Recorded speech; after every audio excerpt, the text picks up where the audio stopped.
অর্ধজাহানের শাসক হজরত ওমর রাদিয়াল্লাহু আনহুয়ের ঈদ শপিং।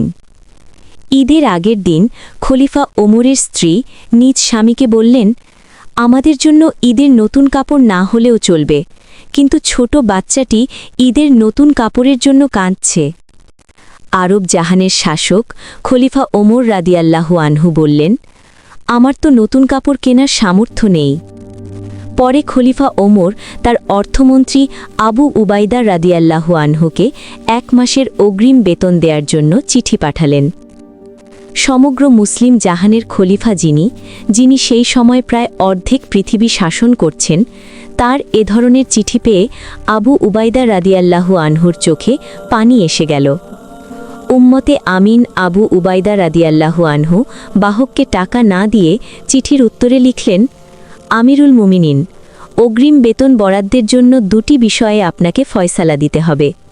প্রথমত, আগামী মাস পর্যন্ত আপনি বেঁচে থাকবেন কিনা? দ্বিতীয়ত, বেঁচে থাকলেও দেশের জনসাধারণ আপনাকে সেই মেয়াদ পর্যন্ত খিলাফতের দায়িত্বে বহাল রাখবে কিনা? চিঠি পাঠ করে খলিফা ওমর রাদিয়াল্লাহু আনহু কোনো প্রতিউত্তর তো করলেনই না, বরং এত কেঁদেছেন যে তার চোখের পানিতে দাড়ি ভিজে গেল, আর হাত তুলে আবু উবাইদা রাদিয়াল্লাহু আনহুর জন্য দোয়া করলেন, একজন যোগ্য অর্থমন্ত্রী নির্বাচিত করতে পেরেছেন ভেবে।